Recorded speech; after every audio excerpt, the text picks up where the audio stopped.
All right. All right. All right. All right. Here we go. Another hit of The Attic. And I gotta tell you, this is probably about my third or fourth hit of this freaking of this one. Sheesh. Talk about problems with audio. I'm gonna nudge three takes. Each time recorded something, playback to check, nothing but snow, scrambles, you know.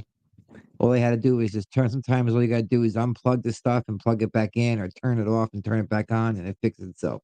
Why? I have no idea, but that's what works. So that's what I'm rolling with. All right. Hopefully, when I'm done with this one, it's all good. But this one's good. This one's old.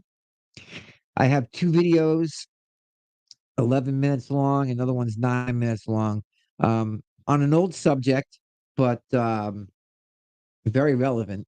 Um, and really, uh, I'm surprised that get my fan on here before I die. I'm surprised that more people don't know about this story.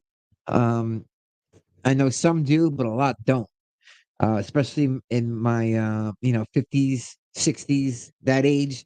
This happened in the 80s. This was during the Iran Contra, Barry Seal, Bill Clinton, cocaine, Mena, Arkansas, that whole deal when they were dropping loads of coke, money, guns, in drop sites.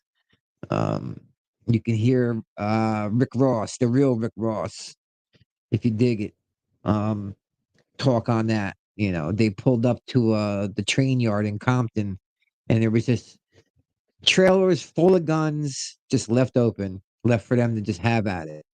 I don't know if it was like, here you go, wipe yourselves out kind of sign or message or what, but crazy shit was going on in the 80s, man. Ollie North, all that stuff. But like I shared before, when I'm on YouTube a lot looking at things. I don't even watch TV. It's either documentaries on Netflix or Amazon Prime, But if I see something now, I've seen this a long time ago, and it really sticks with me, and I want it to be heard, I'm gonna share it. I'll post it up, shoot the shit on it for a minute, and then see if I get any reactions, any comments. Um, I like stirring shit up. You know what I mean? I like stirring it up. So, plus I'm curious on what you people think. I mean, is anybody thinking about this type of stuff, throughout the course of the day like I do, about the country and the world we live in today? And this was in the 80s, even back then it was building. I mean, it's been building way before then. Um, we're talking about the Roman days, prostitution, all that stuff. I think prostitution is the oldest trade, if you will, illegal trade for financial gain. Anyway, but this is about two kids. Comes from a documentary. Is called "Boys on the Tracks." Two kids, 16 and 17, um, pretty much hunting and saw something they weren't supposed to see, and it wound up costing them their life. Um, we're talking Arkansas State Police, people from the government, and some badass Billy Jack Haynes. I know everybody knows who that is. If you're my age, I'm 47. But if you're in that area, he was a WWF wrestler. He speaks on it, wrestling King Kong Bundy. I remember that match. Um, but he was the muscle for these guys, for these drug guys. He was the big drug head himself, but he was the muscle. He was badass. He was a mean dude, man. But that's on the second video. The first one is about these kids, man. They get caught up and that's just the tip of it. I mean, you're talking the forensic doctor, this Malik guy. Um, he was in on it. There was, I don't know, 6 or 7 government witnesses that wound up dead, murdered. You know, um, they knew something. All these people knew something. So let's just dive right into it, man. Enough of me blabbering. Let's get right. Let's get down and dirty. Let's get into it. Here we go. 1987, peeps. It was a strange place for two teenage boys to be, lying on the train tracks in the middle of the woods near Bryan, Arkansas. By the time the three men and the connected at all Oh, with jeez. already too late. Risking derailment, the engineer threw the mile-long train into emergency and laid down on its horn. Despite the vibration of the tracks, the screeching of metal against metal, and the deafening blast of the horn, the boys didn't move. The train's powerful headlight allowed the engineer, conductor, and brakeman to see that the boys were lying side by side across the tracks in identical positions, their bodies partially covered with a tarp. Moments later, the train overtook the motionless boys. The victims were Don Henry, 16, and Kevin Ives, 17, both of Saline County, Arkansas.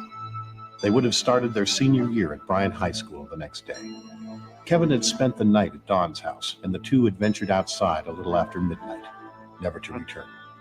Little did anyone know at the time that these two friends had unwittingly stumbled upon an underworld of drug smuggling and government corruption. A cover-up of unbelievable proportions was about to begin. Say the least. Jesus. You know? Unbelievable. This is political power and money right here at its finest. Political power and money right here. Still goes on today. And now that we know about Clinton with Epstein, shit. I can only imagine. I believe Kevin and Don were near the tracks that night and saw either money or drugs dropped from an airplane. I believe that law enforcement officers killed them, and the cover-up began immediately. Expanded to the medical examiner, Fahmy Malek. At the time, Fahmy Malek, Arkansas State Medical Examiner, was the one responsible for ruling on cause of death. His plan was to rule the boy's death a double suicide. However, after conferring with Jim Steed, Saline County Sheriff, they decided no one would accept such a ruling and changed the cause of death to accidental. We were absolutely puzzled and outraged over the ruling of accidental as a manner of death. We didn't think that the facts supported that ruling. And what we started out to do was just to obtain a second opinion. We met resistance from all fronts, from law enforcement, from the crime lab. We retained an attorney and a private investigator and obtained court orders to get testable samples of everything that they had in order to get a second opinion. And Fahmy Malek refused to obey the court orders. Without any supporting evidence, Malek ruled that the boys had each smoked more than 20 marijuana cigarettes, and in a psychedelic stupor had fallen asleep on the tracks. It was later learned that... Real quick, I bet you these guys were shitting in their pants. Did you notice this? This was the mother of one of the children, teenagers that was killed. They hired a private investigator. They got an attorney, and they got a lot of this stuff to get looked at a second time. So obviously they weren't dealing with a bunch of momos. You know, the lady seemed to be financially stable, at least enough to hire a private investigator to dig deeper into this. You know, she seems intelligent. You know, so I bet you these guys were like, "Oh shit," you know, we don't fucked up now. You know, with their Arkansas ass. You know, they probably were betting on you know, a couple redneck kids just out in the woods with nobody to love them or no family, or at least a family that doesn't have the means to you know, to find out the real deal. But they were wrong. They were wrong. But this freaking doctor is still playing games with this doctor. But I guarantee you, this lady's demeanor put a shaking in their boots. The state crime lab never even tested for the concentration of marijuana, and in fact, had used a test on the boy's blood which was designed to be used on urine. Outside experts were shocked at the absurd ruling. The family's nightmare battle against the state medical examiner was made more difficult by Governor Clinton's public support of Malek. However, after 13 long months, the parents were finally able to prove what they had believed all along, that the boys had indeed been murdered. 17-year-old Kevin Ives and 16-year-old Don Henry were struck by a train near Alexander. The medical examiner has said that the boys were asleep and drugged with marijuana. The parents, however, disputed that claim and persuaded authorities to reopen the case. Because of their persistence, Kevin and Don's bodies were exhumed. New autopsies were performed, and a grand jury was convened. Dr. Joseph Burton, a nationally recognized forensic pathologist from out of state, performed the new autopsies. His findings revealed that Don Henry had been stabbed in the back, and Kevin Ives' face had been smashed by a blow from a rifle butt before their bodies were placed on the railroad tracks.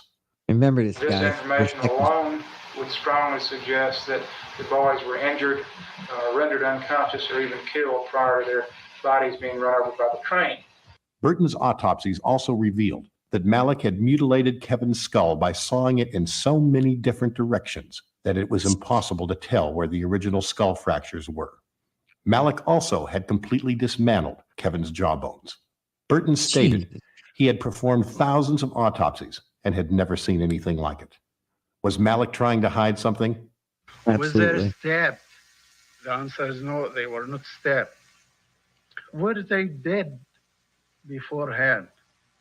Absolutely no, they were alive. A former employee at the crime lab has said he discovered what appeared to be evidence of a stab wound during the original autopsy, but was told, quote, not to worry about it.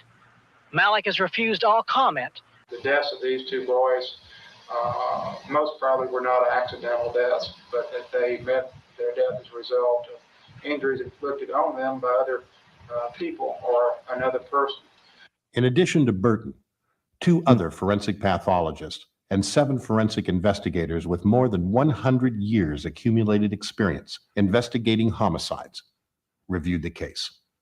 It was their collective opinion that the ruling be changed to murder. During the midst of all of the turmoil with trying to get the ruling changed in our case, it became very apparent that this was not an isolated instance of an error in the ruling on the manner of death. There were many other cases statewide that we became aware of. In 1992, the Los Angeles Times tallied more than 20 additional cases where Dr. Malik had falsified evidence and ruled incorrectly. One case involved the murder of Raymond Albright, who had been shot 5 times in the chest with a Colt 45. Incredibly, Malik had ruled suicide. Another involved James Dewey Milam, whose body was found without the head. In this case, Malik ruled the cause of death to be an ulcer.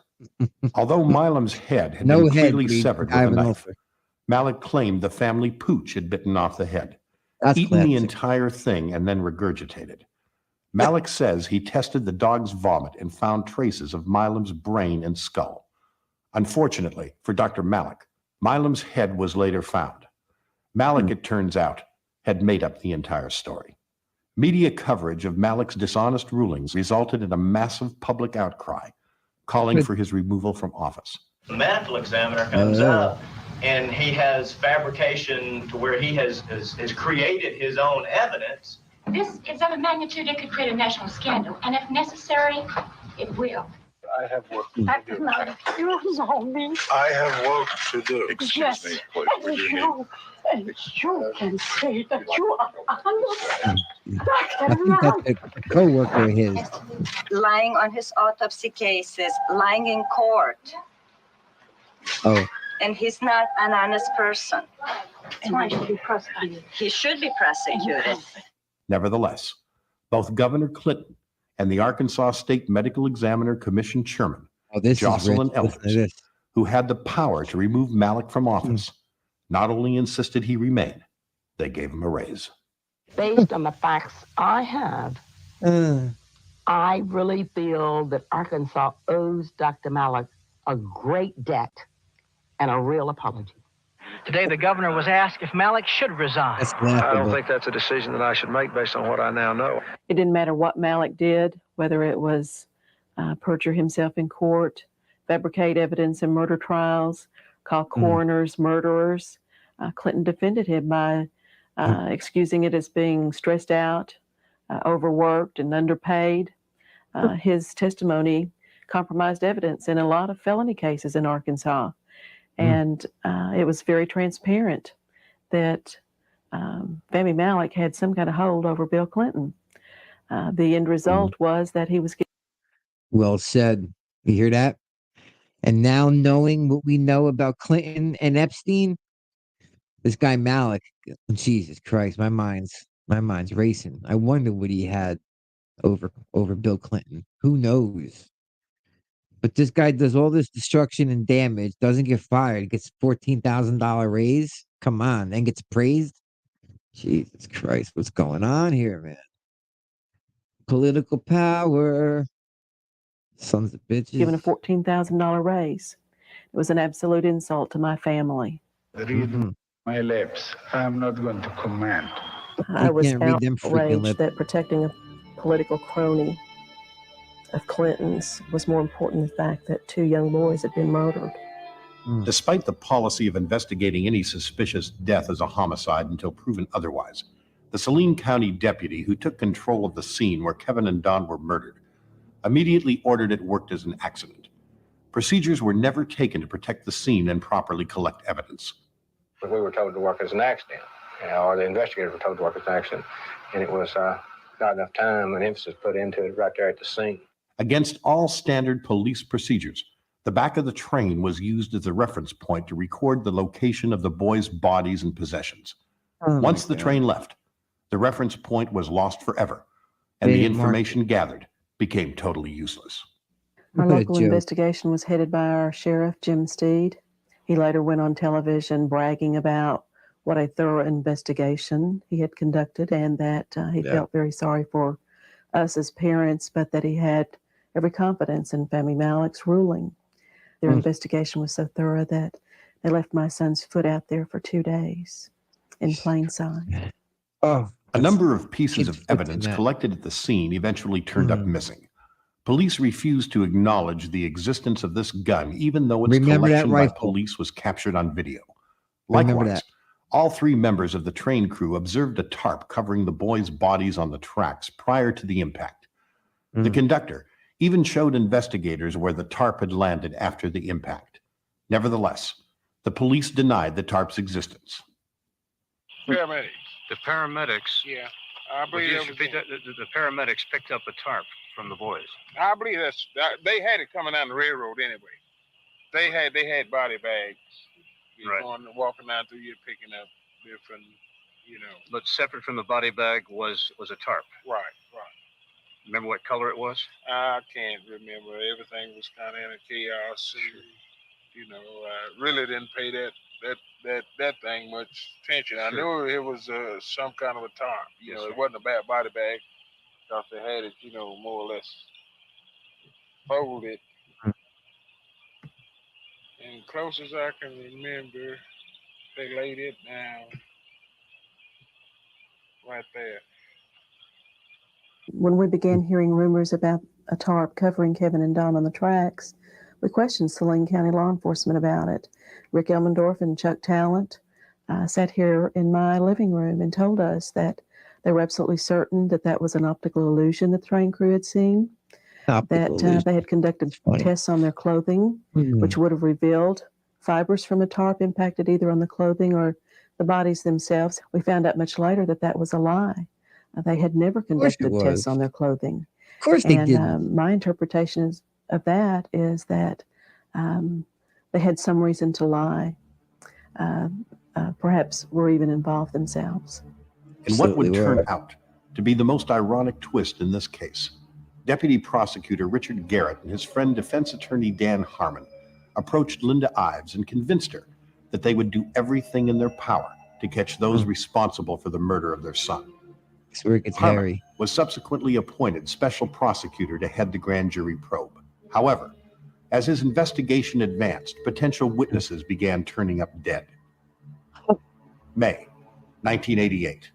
Keith Coney, who was believed to be with Kevin and Don that night, told friends and family members that law enforcement officials were responsible for the murders.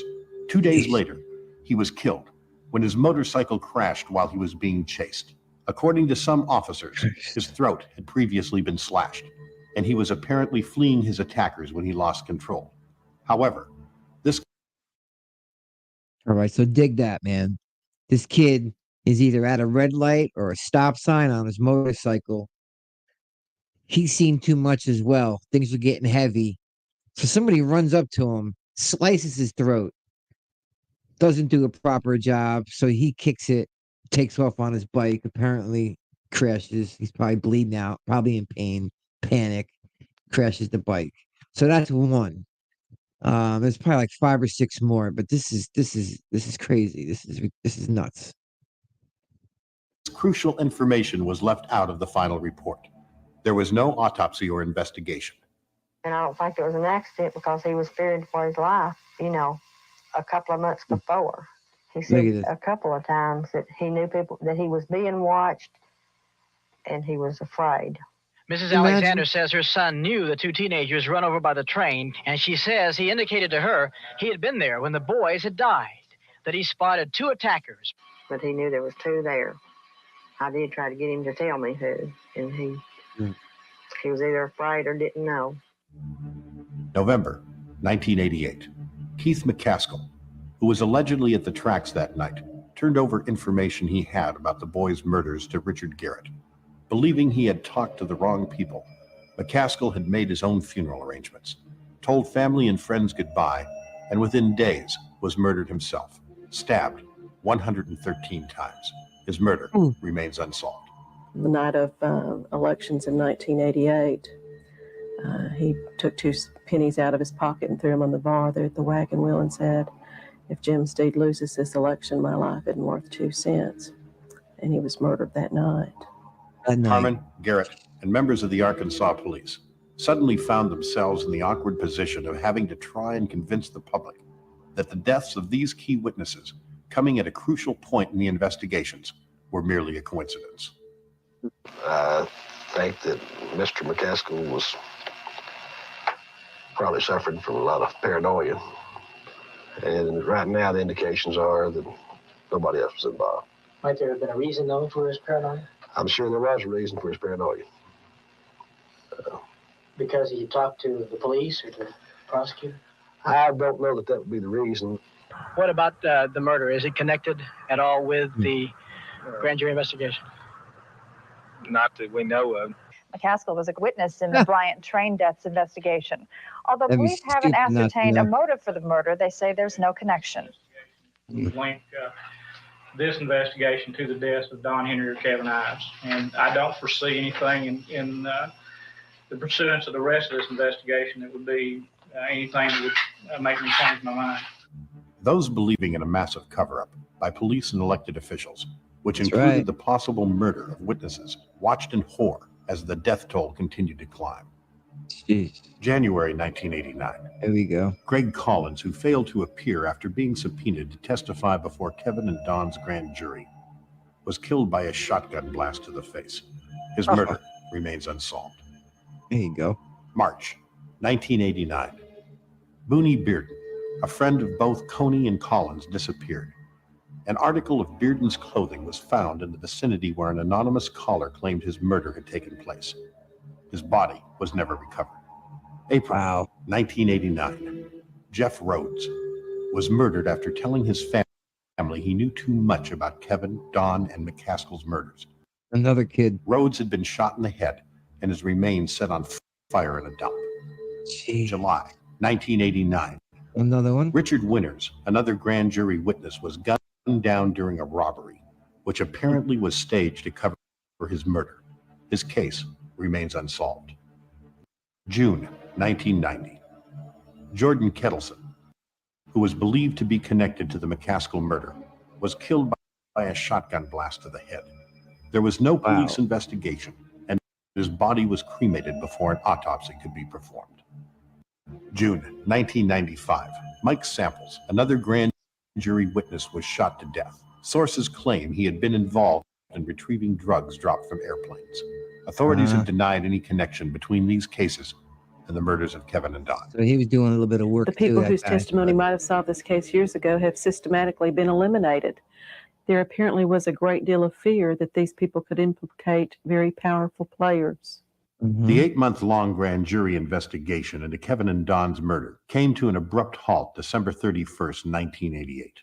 Last-minute legal maneuvering by Harmon, Garrett, and presiding judge John Cole prevented the jurors from revealing their findings in the final report. The men and women of the grand jury were sent home frustrated that they had not been allowed to do their job.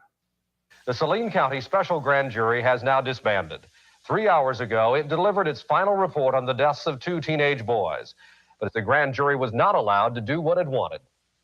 I know that because you could not repeat in the report much of the testimony that you heard and evidence that you received, that you are somewhat frustrated by it. And that's understandable. In the final analysis, I know that the grand jury hated at this point to give it up, because I think the public needs to know about the seriousness of the drug problem here in Saline County and maybe other surrounding counties. Man, that's heavy duty, huh? I mean, geez. All them witnesses just boom, picked off. I mean, that's crazy. Now, I said throughout the show, in the beginning, remember what you said, what you heard about the train track and the rifle that they found, and then they said that they didn't find it. This next video is Billy Jack Haynes. Now, he didn't kill these 2 kids, but he does admit to carrying one of them and placing them on the railroad tracks there. And he gives you the whole scoop. He was right there. This guy was a badass, man. He was he partied a lot in the 80s. He was so reckless and ruthless. And he's a professional wrestler as well. But this guy just came out, and I guess his conscience, like he even says, his conscience, he's got a conscience. That's just got to eat you up, man. If he did some shady shit that entails, kids' lives. I mean, it's got to eat you up, or anybody's life for that matter, but kids especially. Women and kids, it's always a tough one, man. It's always a tough one. So here you go. Let's listen to Billy Jack Haynes tell his side, and then we're done. That were mysteriously killed, I guess. Yeah. And left on the train tracks. From what I gather from it, they were wrapped up in some type of green bag and left on the train tracks. And the train ran them over. From what I gather, the doctors originally said that they had overdosed on marijuana and passed out, but it was later found that they maybe only had the equivalent of 2 or 3 joints in their system, and that wouldn't have explained the garbage bag. And then I guess a private investigator who was doing some investigating later was killed mysteriously. So there's a lot of mystery around this death. So what is it that you know about it? I know all about it. Like, what was your exact experience that night? My experience is this. I was contracted to go down there to kill 2 Arkansas State police officers that were stealing drops. They stole up to $2 to $4 million is what I was told. And so to make that kind of money, I would have done it. I did it. I'm guilty. But that's not the way it happened, There ended up being, I was there at the drop site. The drop landed. Other witnesses said the same thing, corroborated exactly what I said 30 years after. Witnesses came forward and said they seen the kids being beat up by a couple of cops, taken back where the area by the tracks. The drop was right by or near the tracks, maybe 100 feet, 120 feet. Went to the tracks, were on the tracks using the phone when we seen the kids. Kids took out, the cops took off, the 2 cops that were involved in the drops took out after them, brought them back, and they'd been beaten with flashlights. And they were over the shoulders of the 2 cops. The cops dropped them by the railroad tracks. I was up on the tracks, and I didn't do it, but I was there, so I'm an accomplice. It doesn't make no difference. They took and threw them up on the track. So why were the kids were just accidental witnesses? Is that the issue with the kids? That's right. They were just in the wrong place at the wrong time. I guess they were deer spotlighting. And so I said, these are just young kids. One kid was already dead. One kid was already beaten to death. And Kevin Ives was a kid that was alive. And he said, don't want to leave no witnesses. I said, well, it was a clean drop. I said, there was nothing taken at the drop site. And so I didn't want the kid to get killed. And one of the cops took the butt of the rifle and butted him in the back of the head and split his head. Boom! I just split him right in two, killed him instantly. Threw him up on the tracks by the hair and the crotch. They were handcuffed behind their back when they came back. And then I was told, and I did, put him between the tracks. But the tracks. You didn't actually see them put the kids on the tracks. I helped put the kids on the tracks. No, I was there. Okay. I helped. You know, and that what you said was a green tarp. It was a tarp that was put over them so they'd be hidden when the train came by. I guess at 4:30, a train came by and ran over them. And they said they fell asleep because of, like you said, pot. Had nothing to do with pot.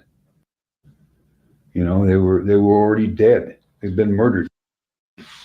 So why were you going to kill the police? You said because they lied about it. All the guys, the inside cops that were there were the ones that were stealing it. They saw me there and they were freaked out. Who's this guy? Because I was under a mask and gloves. I didn't tell you that. And then I was there with the sheriff, Sheriff Steed and I.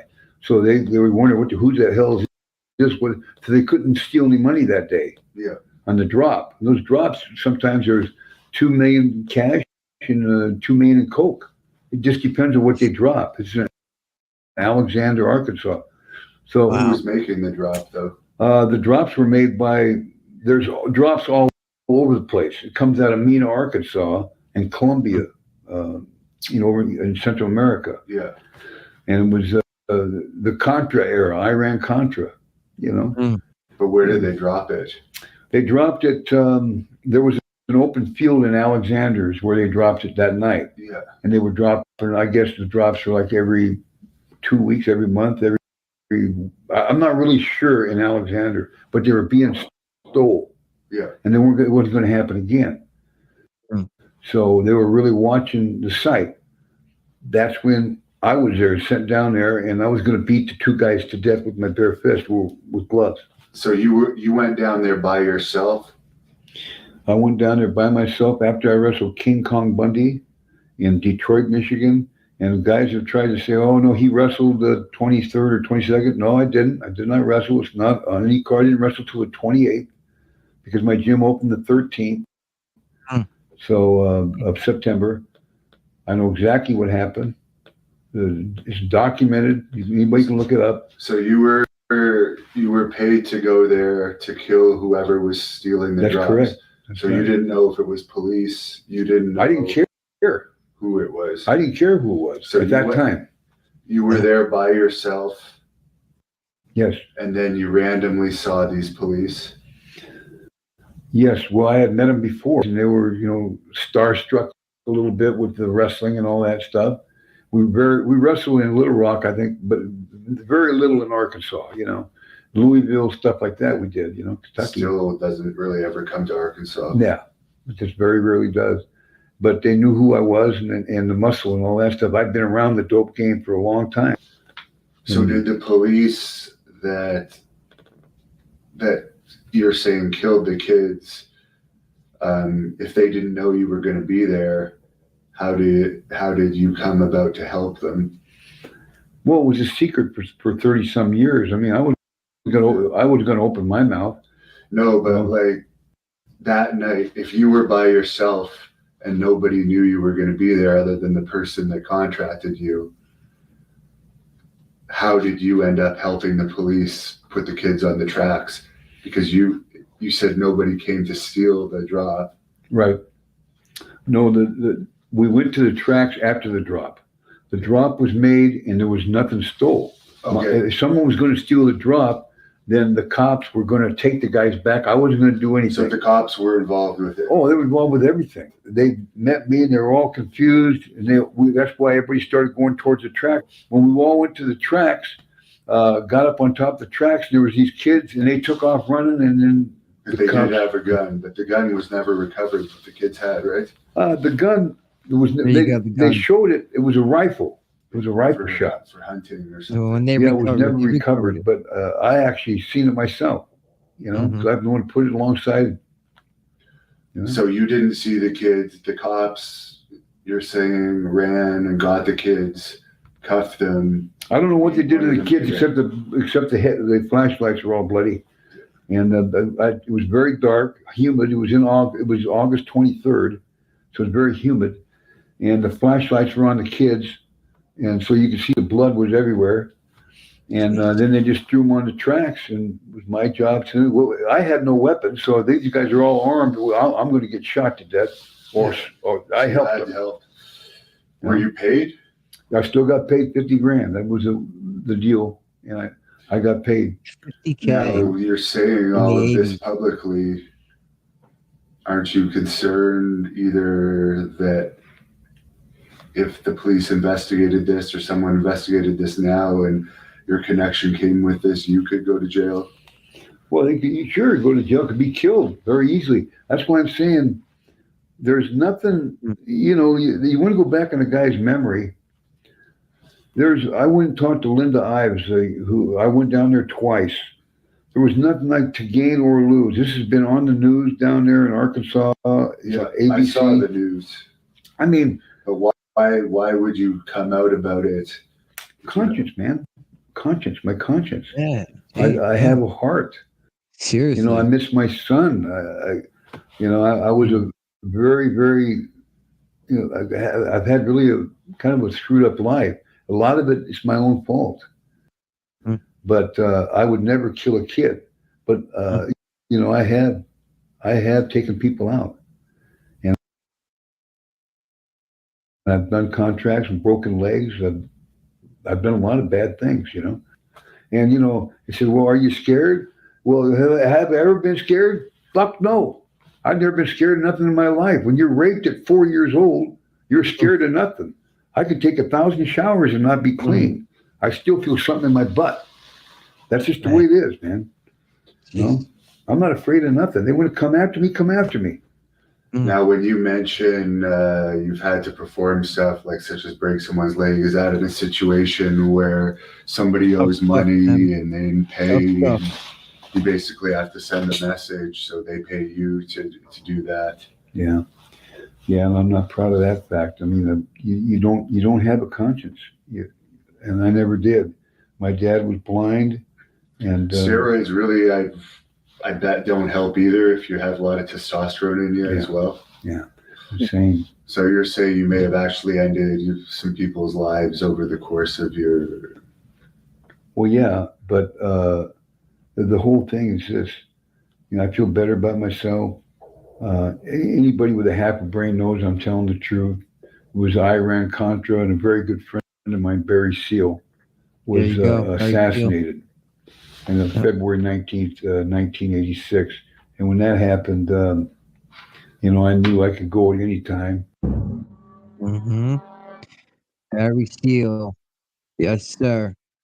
They made that movie. Tom Cruise played the pilot. That's supposed to be Barry Seal.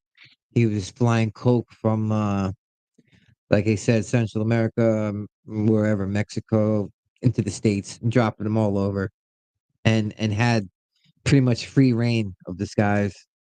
Jeez. So there you go, man. There's a quick 1-2. If you like what you saw, give me a thumbs up, shoot me a comment. I want to see what you guys are thinking about. I want to stir up some emotions with you people, And if you dug it, man, and if you're not, throw me a subscribe, man. But definitely throw a thumbs up and a comment if you liked what you saw. And like I said, if you're not subscribed, please hit that subscribe button. I still got like 30-something% of people that are checking me out, checking out the videos. That aren't subscribed and are forgetting to hit the like button, man, but they're watching the full video. So, I don't have Cash App slapped up here. You know what I mean? Like a lot of other channels. I don't, I'm not doing Patreon. I'm not begging for money and this and that. All I ask for is a like and for you to subscribe. Like my man Dag says on our show, your love don't cost a thing, baby. It don't cost a thing. So I hope you enjoyed this edition of The Attic. I will check you guys out again shortly. And I think we're gonna come to you tomorrow night with the attic. Me, Dags, maybe Danny Boy. I don't know. He's got a lot going on. But we'll see. We shall see.